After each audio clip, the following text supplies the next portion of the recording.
We're back at it again with another Battlefront update. This week we've got both some good and bad news. And because I'm a fan of quickly ripping off the band-aid, we'll go over the bad news first. And that being that there won't be a new community transmission coming out this week. Fortunately, on the plus side, we've got a bit more good news to go over in today's video, both on updates for single player and multiplayer content, some hero news on Anakin and Palpatine getting nerfed, along with even confirmation on a Leia redesign currently being in the works. As always, we'll be covering all of this and more in today's video.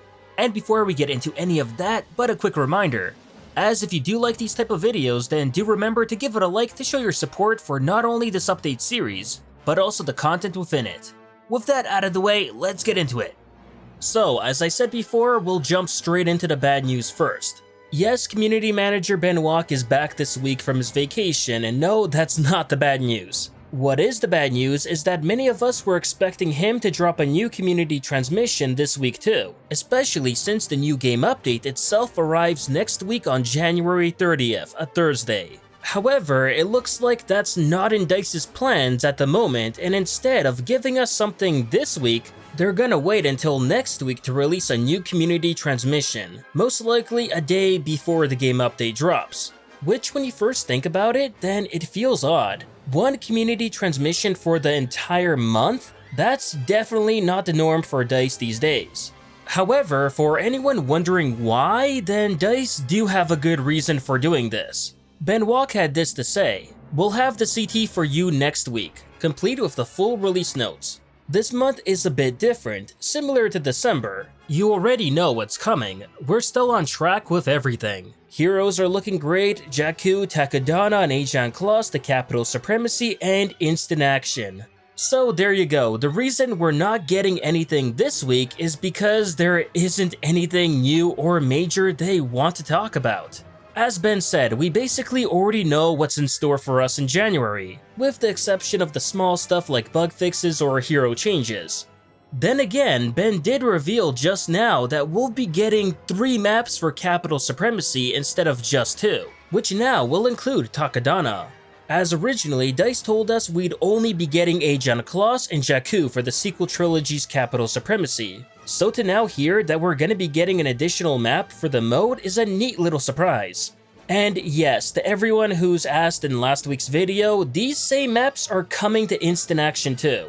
Remember, whatever Capital Supremacy gets, instant action will automatically get it too. Since with the exception of the capital ship phase, then the ground levels are exactly the same in both modes. I just wanted to point that out there as I saw people getting paranoid about instant action getting excluded because no one specifically outright mentioned it. No worries, you're good on that front. Next up on the list of bad news is something which may disappoint some Rey fans. And before I get into this part, I do want to quickly say that this will be a movie spoiler for The Rise of Skywalker. So if you haven't seen it yet, you may want to skip this next part.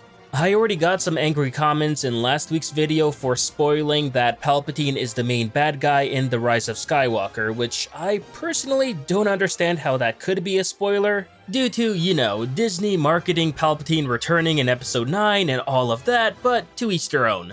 Anyways, that should have been a long enough spoiler warning for all of you because we're going to be talking about DICE's stance on Rey potentially getting a Force Lightning ability in a future update.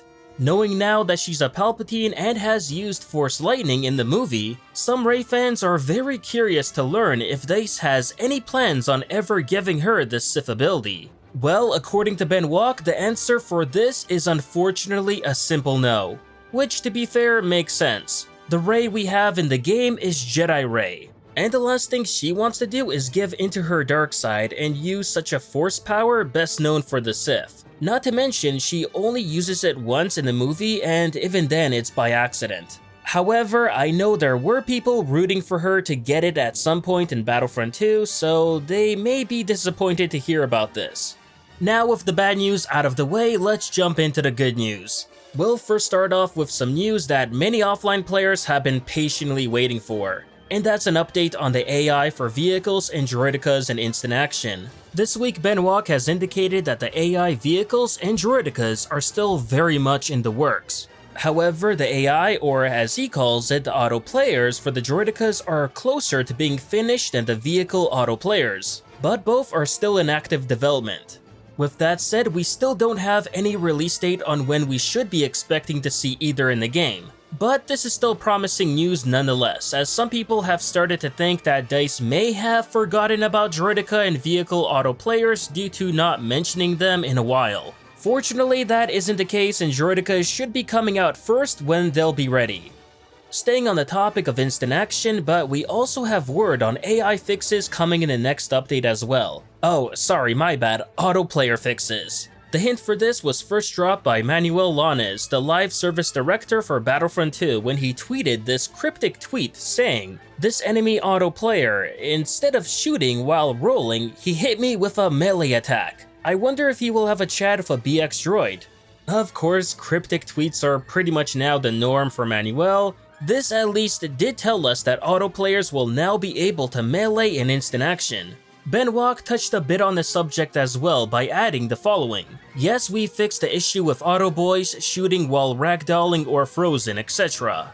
So if you've been hoping for DICE to bring out a fix for auto players in the next update, then you're clearly in luck.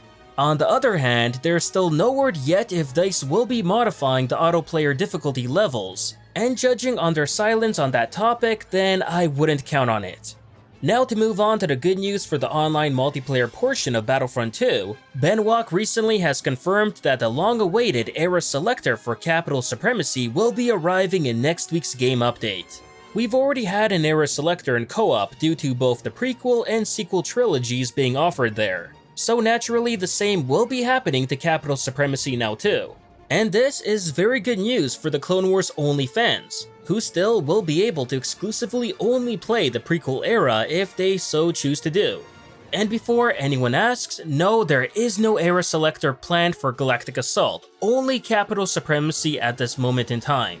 Next good online multiplayer news is DICE announcing that this upcoming weekend will feature a triple bonus XP in-game event.